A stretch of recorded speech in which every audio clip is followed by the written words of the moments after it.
bonjour à toutes et à tous, ravi de vous retrouver sur le plateau de APE, Agir pour l'environnement, la seule émission hebdomadaire entièrement consacrée à la protection de l'environnement, et ça c'est valable pas que pour l'océan Indien, mais sur l'ensemble du PAF, du paysage audiovisuel français. Il fallait le citer. Aujourd'hui, on va évoquer un sujet qu'on a déjà évoqué, mais on va le traiter différemment et vous allez comprendre pourquoi, puisqu'on va parler des VHU, des véhicules hors d'usage qui sont abandonnés au bord des routes. Anne-Constance, alors on dit tout le temps stop, stop aux VHU, mais pourtant on a l'impression qu'ils reviennent tout le temps. Pourquoi ? Parce qu'il manque deux choses. Il manque de la communication sur la filière de collecte qui est mise en place et il manque également une filière de commercialisation des pièces détachées de l'automobile. Ouais, c'est-à-dire acheter des pièces détachées pas chères pour éviter le troc, c'est ça ? C'est ça, un peu comme en métropole. En tout cas, agir pour l'environnement au quotidien, c'est possible. En tout cas, moi, j'y crois. Tout de suite, le sommaire de l'émission.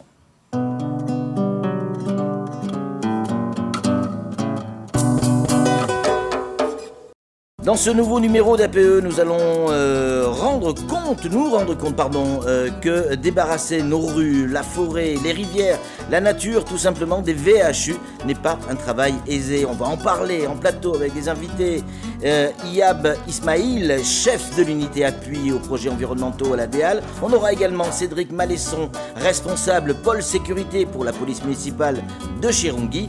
Et puis Nel Sévigné, il est responsable d'exploitation chez le très célèbre Vanoto. Et enfin, nous découvrirons qu'il existe des moyens mis à disposition de Mayotte pour faire face, notamment le plan VHU Dromcom. Au moment où une épidémie de dingue tue des gens à Mayotte, se protéger des gîtes larvaires que sont les VHU devient vital. En fin d'émission, nous aurons évidemment Anne-Constance Onguena et avec elle on reviendra sur les chiffres de la semaine. Nos rues, nos bas-côtés, la nature, plus largement, comptent énormément de VHU, de véhicules hors d'usage. Alors parfois ils sont ramassés, souvent même, mais ils reviennent. C'est pas qu'ils repoussent, c'est que les gens les laissent sur place. Notre équipe est allée sur le terrain pour voir comment on enlève un VHU, mais surtout, que devient l'épave ? Entre pollution hallucinante, déchets, gestion des déchets et mobilisation des équipes, découvrez ce reportage signé Daniel Dunon et Pierre Bellucci.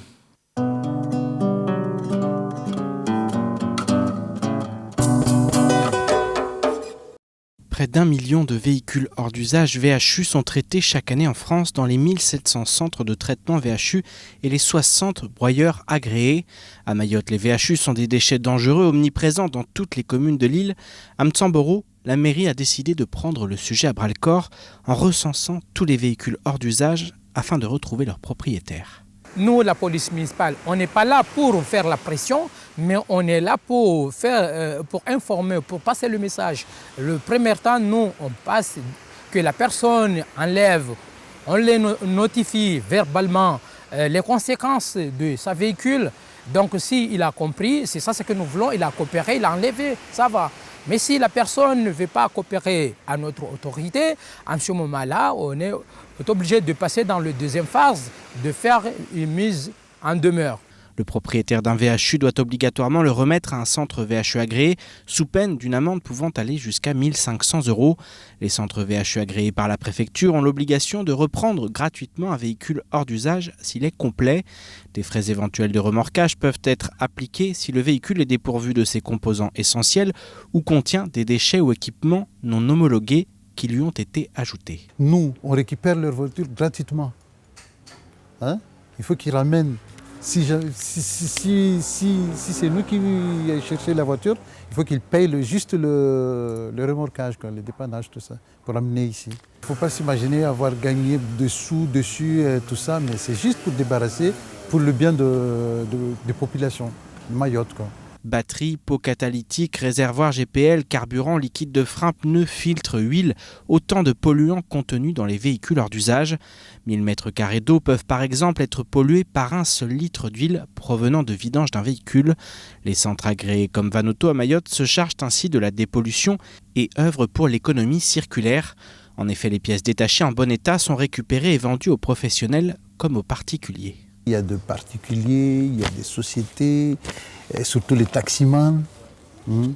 c'est eux qui viennent acheter les pièces détachées, quoi. Parce que comme des fois, les pièces, ils ne se trouvent pas dans le magasin, hein, neuves, et ils viennent ici pour acheter en occasion, quoi. La commune de Mtsamboro adhère au plan VHU de Romcom qui a été mis en place par la Fédération française des constructeurs automobiles et le ministère de l'Environnement. En septembre dernier, les premières collectes de VHU ont ainsi pu avoir lieu sur l'île. La police municipale invite donc tous les administrés de Mtsamboro à déclarer sans plus attendre leurs véhicules hors d'usage. Là, je parle à toute la population de la commune de Mtsamboro, surtout ceux qui ont des véhicules qui sont, voilà, comme celui-là. Vous voyez, c'est une belle plage. Aujourd'hui, vous voyez que donc il y a une épave. Cela veut dire que c'est partout. C'est occasion, en fait, que vous sortiez de nous dire. Donc voilà, donc moi, j'aimerais aussi que ma voiture ou bien mon épave soit enlevée. Ça serait une bonne chose si vous coopérez avec nous. La gestion des VHU revêt des enjeux environnementaux et économiques importants à Mayotte. En décembre 2019, 3 enfants sont morts asphyxiés et déshydratés dans un véhicule laissé à l'abandon. Le mot d'ordre est désormais unanime, plus jamais ça.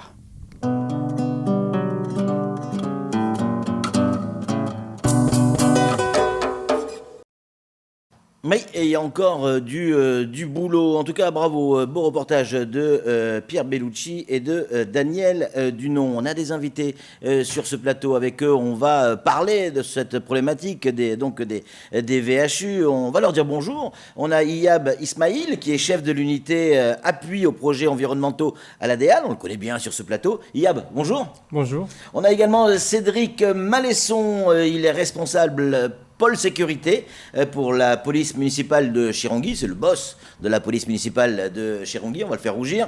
Cédric, bonjour. Bonjour. Merci d'être avec nous. Et puis on a Naïl Sévigné, qu'on a aperçu dans le reportage. Toujours son superbe sourire qui fait craquer toutes les filles de l'île. Il est responsable d'exploitation chez Vanoto. Naïl, bonjour. Bonjour. Merci d'être avec nous. Première question à mettre pour Iyab, du côté de la DEAL. Iyab, il y a combien de véhicules VHU abandonnés environ, hein? Alors c'est difficile à dire, mais comme l'a montré votre reportage, effectivement, il y a du travail de terrain qui est effectué par les polices municipales pour commencer à recenser ces VHU. Mais on ne dispose pas encore vraiment d'un inventaire exhaustif à l'échelle de tout le département. On ne s'interdit pas d'ailleurs à l'avenir de lancer une telle étude. Mais en tout cas, en se basant sur le nombre d'immatriculations de véhicules neufs, ouais, on peut estimer à 1300 VHU produits à l'année, donc des véhicules hors d'usage et ensuite abandonnés sur voilà, tout l'historique que l'on a à Mayotte. Du coup, ça doit s'estimer, modulo les opérations coup de poing qui ont pu se mener ici ou là, ça doit s'estimer à quelques milliers. Ah oui, quand même. Alors, évidemment, il y a la pollution visuelle, voir une carcasse au bord de la route, c'est pas agréable, mais en quoi, même si on en a une petite idée, hein, mais en quoi le VHU pollue la nature, pardon? La nature, la rivière, tout le milieu naturel, ouais. Effectivement, pour plusieurs raisons. Effectivement, dans un véhicule, on peut trouver plusieurs produits toxiques, fluides comme l'huile moteur, le liquide de frein, l'essence bien évidemment, le liquide de refroidissement aussi, et ouais, aussi des déchets dangereux solides, on l'a évoqué, les filtres, le pot catalytique, la batterie au plomb.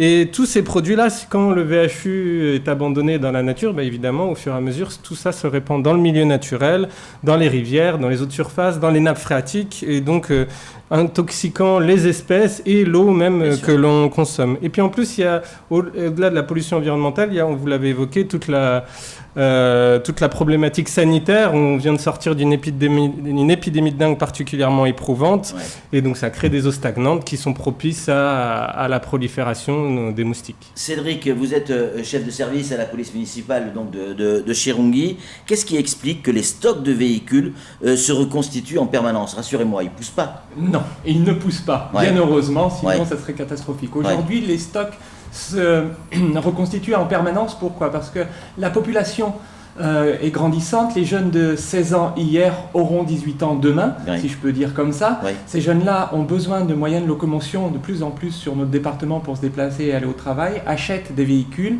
neufs, voire même d'occasion, et qui ne peuvent malheureusement pas réparer à chaque fois puisque ça coûte cher, comme vous l'avez évoqué en début d'émission.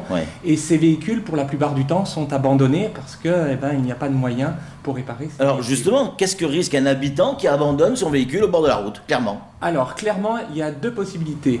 Il y a le stationnement abusif, c'est un stationnement qui est prévu par la loi et l'amende est de 35 €. Le stationnement abusif, c'est 7 jours. Les collectivités locales peuvent ramener ce stationnement à beaucoup moins de 7 jours, 24 heures, 48 heures par arrêté municipal. Deuxième solution, les véhicules hors d'usage, les carcasses abandonnées sur le bord de la route. Les polices municipales font un travail de terrain, vont sur le terrain, comme le collègue l'a dit, identifient ces véhicules, dressent des procès-verbaux qui sont transmis au procureur de la République en charge de l'environnement. Nous avons ces retours et les gens risquent 1 500 € d'amende pour d'avoir abandonné leur véhicule sur la voie publique. 1 500 €, IAB, c'est systématique? Effectivement, dès qu'on parle d'abandon de déchets et en plus entrave à la bonne circulation sur la voie publique, effectivement, c'est la contravention de 5e classe qui est prévue pour cela. Mais ça, en plus, c'est le minimum parce que là, effectivement, on parle d'abandon de déchets, mais si en plus on constate qu'il y a aussi pollution environnementale du milieu, on cumule l'amende. Voilà, là, il peut y avoir aussi amende à ce titre également. Ah oui. Nel, les habitants, ils vous rapportent, ils jouent le jeu, on vous rapporte les VHI directement sur votre site? Oui. Ils jouent le jeu? Oui, il y a des gens qui viennent, qui ramènent leur VHU chez nous, quoi. Oui. Donc, et ils sont nombreux? Ils sont pas nombreux. Pas suffisamment parce qu'eux, ils demandent en contrepartie de l'argent. De l'argent, quoi. Oui.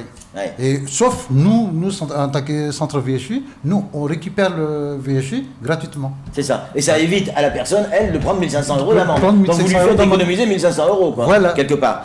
IAB, on a parlé tout à l'heure d'un VHU, du plan, VHU Dromcom. Ça veut dire quoi? C'est quoi exactement? Plan VHU, Dromcom, donc VHU véhicule hors d'usage. Dromcom, donc c'est destiné aux départements, régions et collectivités d'outre-mer. Et donc ce plan vise en fait à faire le constat que les filières techniques et économiques de reprise des véhicules pour leur destruction, ça ne fonctionne pas dans ces Dromcom, comme ça peut bien fonctionner en métropole, et que ça induit effectivement toutes les problématiques environnementales et sanitaires qu'on vient d'évoquer.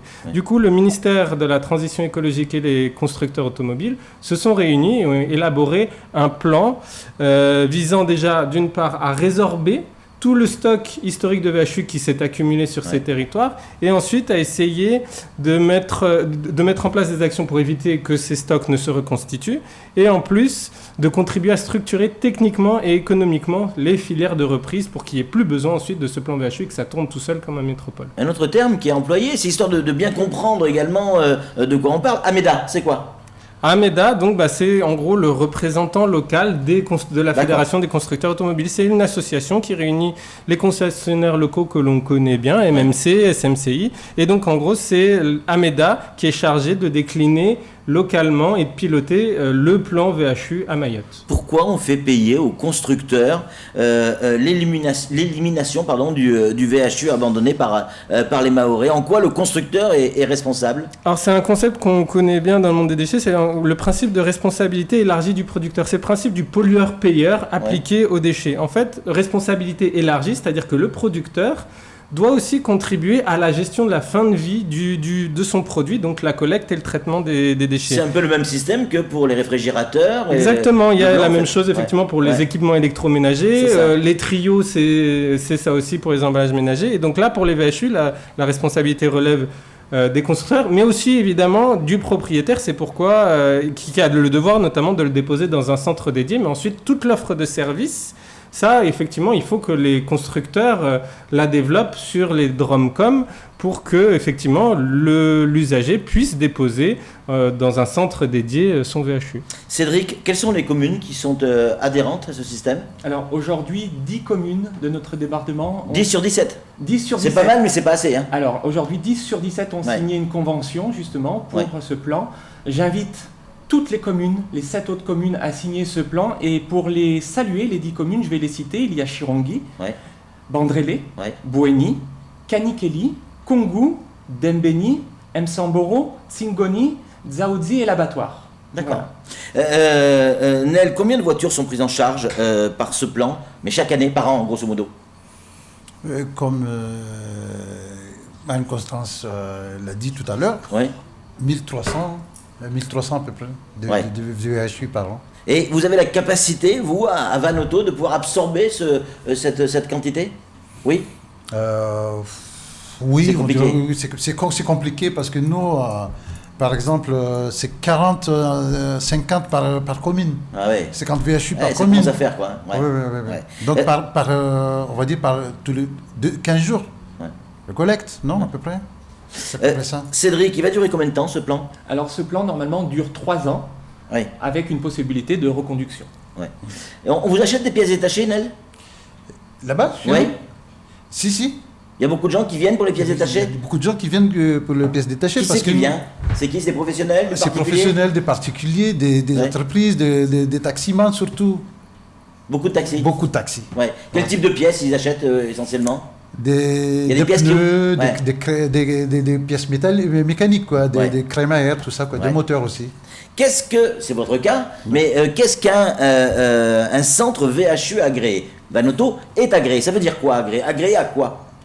Donc, le centre VHU agréé prend en charge les véhicules en fin de vie par obligation administrative de mise en fourrière à destruction, quoi. D'accord. Donc, nous, on réalise les opérations de dépollution. D'accord. Retrait de batterie, tout ça, pots catalytiques, réservoir, des huiles usagées, quoi. Alors, comment on fait si moi je veux me débarrasser de mon véhicule gratuitement, un véhicule hors d'usage bien évidemment, comment je fais? Je viens vous voir, je vous l'amène, comment ça se passe? Mais si l'hors d'usage, je ne peux pas vous l'amener, il ne roule pas. Si le véhicule ne roule pas, donc nous, on viendra chercher le véhicule chez eux, mais à condition, il y a des frais de remorquage. Ils payent le frais. Ça coûte combien? Ça dépend du kilométrage, ça dépend des distances. Donc il ramène, il y a des frais. Ça c'est à la charge, de moi en tant que propriétaire du véhicule. En tant que propriétaire, du détenteur de VHU. Donc c'est lui qui paye et puis nous on dépollue, on récupère tous les pièces détachées, quoi. Pièces pour les revendre après. Et puis on envoie au broyeur agréé. Si ces règles ne sont pas respectées, Yab, qui on doit contacter? Est-ce qu'on doit se plaindre? On peut se plaindre quelque part? Mais ça peut se faire à plusieurs niveaux. Déjà, effectivement, je pense que si vous constatez un VHU dans votre quartier, je pense que la police municipale sera ravie d'avoir cette information parce qu'eux-mêmes, avec leurs petits effectifs, il faut effectivement qu'ils puissent recenser tous les VHU de la commune. Et par contre, effectivement, si vous avez un problème avec votre centre VHU pour la reprise, si par exemple, effectivement, l'abus qui peut y avoir, c'est qu'il ne respecte pas son obligation de reprise gratuite du VHU, modulo les frais d'enlèvement, effectivement. Et là, effectivement, ça fait partie du cahier des charges qui doit respecter pour avoir son agrément qui est fourni par la DEAL et la préfecture. Donc là, s'il ne respecte pas du coup son cahier des charges, vous pouvez effectivement avertir la DEAL. Alors, une question, messieurs, toute simple. Imaginons, je suis propriétaire d'un véhicule hors d'usage. C'est pas une carcasse, mais elle roule plus, elle est vieille, etc. Très bien, je l'amène où on vient la chercher par le biais d'un centre agréé, mais il y a quand même des pièces là-dessus, le centre agréé va gagner sa vie là-dessus. Est-ce que moi, en tant que propriétaire de cette carcasse, je peux avoir un dédommagement ou pas? Comment ça se passe? C'est vraiment tout le souci. Donc vraiment, la reprise d'un VHU en centre VHU agréé, elle doit être gratuite. Oui. Et pourquoi en fait ça ne fonctionne pas comme en métropole? C'est parce que toute la filière économique de valorisation des pièces, de tout le travail que fait M. Sévigné de démontage, de dépollution, et ensuite la valorisation des pièces détachées, pour l'instant ça ne marche pas. Alors c'est un problème d'insularité, de taille critique aussi, mais donc il faut déjà que ces centres VHU puissent fonctionner correctement et soient pérennes, et à l'avenir soient pérennes sans les finances du plan VHU qui sont mis sur la table par les constructeurs. Et donc c'est pour ça, et donc on vous le dit, économiquement c'est compliqué à tenir, et c'est pour ça que ça ne doit se faire que gratuitement, et ensuite il fait le centre VHU fait son économie sur la valorisation des pièces détachées. Quand on est dans la police municipale, Cédric, on passe combien de temps environ par, je sais pas, par semaine ou par jour, à travailler sur les VHU, soit contrôler, soit aller sur place. Grosso modo, ça vous prend combien de temps? C'est un travail permanent. Dès qu'on est sur la voie publique, si nous ne sommes pas pris sur d'autres missions d'urgence, quand nous patrouillons sur le territoire communal pour ma commune, j'ai demandé à mes agents et même moi, nous vérifions tous les véhicules lors d'usage, nous les quantifions. À Chirangui, c'est une priorité? À Chirangui, c'est une priorité environnementale. À savoir qu'à Chirangui, on a une grande mangrove, une des plus grandes de l'île. Donc on y fait très très attention et l'environnement est une priorité de la municipalité, effectivement. Vous restez avec nous sur ce plateau. On va retrouver Anne-Constance Onguena avec les petites questions de fin de match. C'est comme ça qu'on le dit dans le jargon. Anne-Constance, combien de VHU sont enlevés en moyenne par un collecteur en une journée? Alors, une journée de travail sur le terrain, c'est entre 8 et 10 véhicules qui sont enlevés, c'est-à-dire que le collecteur est là, la police municipale est là également pour bien vérifier qu'on enlève le bon véhicule. Il est chargé sur le camion, alors il n'est pas abîmé puisqu'il faut qu'il aille ensuite pour être dépollué, donc c'est un travail de manipulation complexe. Et on peut estimer que depuis que le plan VHU de Romcom est déployé sur Mayotte, les premières collectes ont commencé en septembre de l'année dernière, on a déjà enlevé 268 véhicules. Ah oui, alors les véhicules abandonnés, ils perdent tous des fluides dans la nature, on va dire de l'huile tout simplement.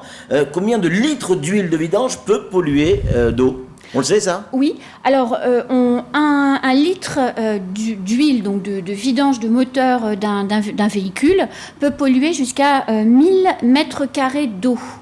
Étant entendu... Un litre? Un litre, oui, 1 litre. Étant entendu qu'il a été calculé que 35 000 litres d'huile usagée sont produits par les habitants de la France, partout, y compris à Mayotte, quand ils font eux-mêmes leur vidange.